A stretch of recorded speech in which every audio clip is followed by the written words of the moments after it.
Today we're checking out the HappyRun Tank G70 Pro.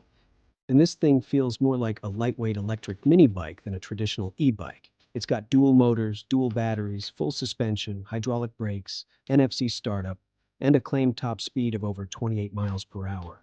But specs on paper don't always tell the full story. So today we're going to see how this thing actually performs in the real world.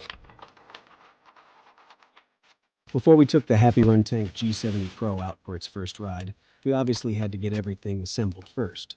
And right away, one thing you notice with this bike is just how big it is once you start unpacking everything. This is definitely not some tiny lightweight e-bike. Between the frame, the fat tires, dual batteries, suspension components, and everything else packed into the box, you can tell pretty quickly this thing is built more like a small electric mini bike than a traditional bicycle. Overall, it took me about 2 hours to fully assemble from start to finish. Now, I'm not going to say it was completely effortless, because there were definitely a few points during the build where things got a little frustrating. Some of the components are pretty heavy and awkward to hold in place while lining everything up, especially when you're trying to do it by yourself. I actually ended up needing to get my wife to help me with one part just to hold everything steady while I got it bolted together. But overall, it still wasn't anything the average person couldn't handle. If you've ever assembled furniture, worked on bikes, or even just have basic patience and common sense, you can probably get through it without too much trouble. And one thing I did appreciate is that HappyRun included all of the tools needed right in the box. So I didn't have to stop halfway through the build and start searching around the garage for missing tools, which was definitely nice. Another thing I noticed pretty quickly during assembly was the overall build quality.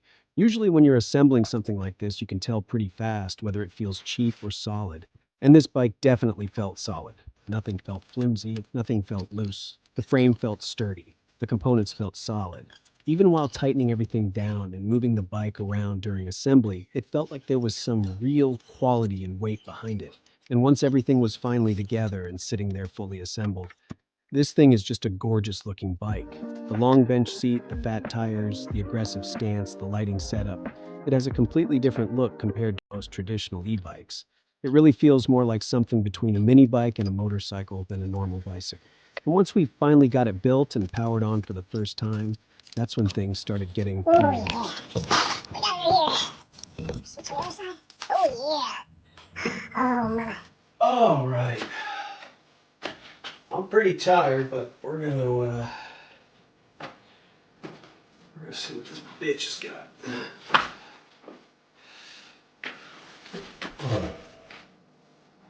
Well, that's not good.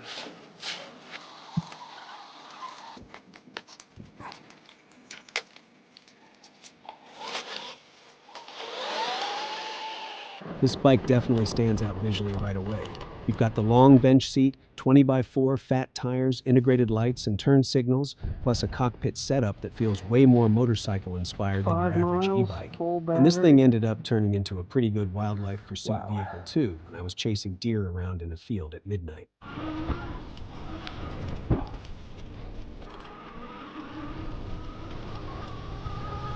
I'll be honest here, I normally don't wear a helmet when I'm casually riding slower e-bikes. But with something this fast and this heavy, I definitely recommend wearing one.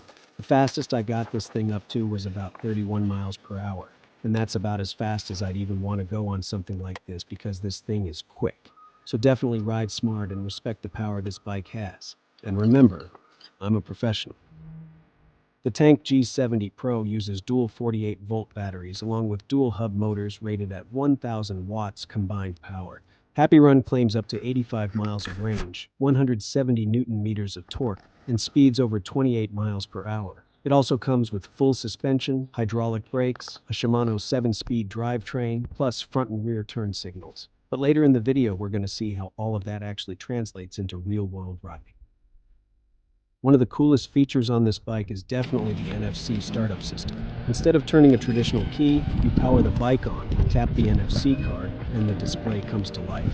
And the display itself is actually pretty modern too. You've got speed, battery levels, PAS modes, trip distance, turn signal indicators, and even built-in error codes directly on the screen. It definitely gives the bike more of a mini bike or a motorcycle feel instead of a normal bicycle. One really interesting feature is the ability to switch between single motor and dual motor modes. From the factory, the bike comes set up in dual motor mode, but you can switch it over to rear motor only if you want a little more efficiency or smoother cruising. Let's go home. All right, now it's time to see how this thing actually rides. The acceleration is definitely strong, especially once both motors kick in. This bike uses a cadence sensor instead of a torque sensor, so power delivery feels more aggressive and immediate rather than smooth and natural like a traditional bicycle. Some riders are going to love that because it makes the bike feel fast and powerful. And at the higher PAS levels, this thing moves pretty good. HappyRun actually mentions avoiding hills steeper than a 15% grade in the manual, so naturally, we had to test it. And the dual motors definitely help climbing hills, especially from a dead stop. Now, with that said, once you get into really steep hills, you can definitely start feeling the bike struggle a bit. So if you live somewhere extremely hilly, that's something worth keeping in mind. The hydraulic brakes also feel pretty solid, although the manual does mention there's a bedding-in period during the first few rides. But overall, the bike feels stable, planted, and surprisingly comfortable even at higher speeds. One thing I do like is the dual battery setup. You can either charge the bike directly or remove the batteries individually and charge them indoors. The bike also automatically balances between both batteries depending on voltage levels, which is actually a pretty cool feature. Now, with that said, this thing is definitely heavy. So if you plan on transporting it regularly, you'll probably want to remove the batteries first because this is not a lightweight e-bike.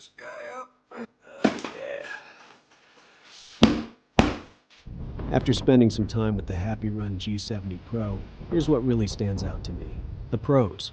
Strong acceleration, comfortable suspension, cool motorcycle-style design, dual motor capability, and just a really fun riding experience overall. The NFC startup system and integrated turn signals also help make the bike feel more premium than a lot of other e-bikes in this category. As for the cons, the bike is definitely heavy, the cadence sensor can feel a little abrupt at times, and really steep hills can still challenge it despite the dual motors.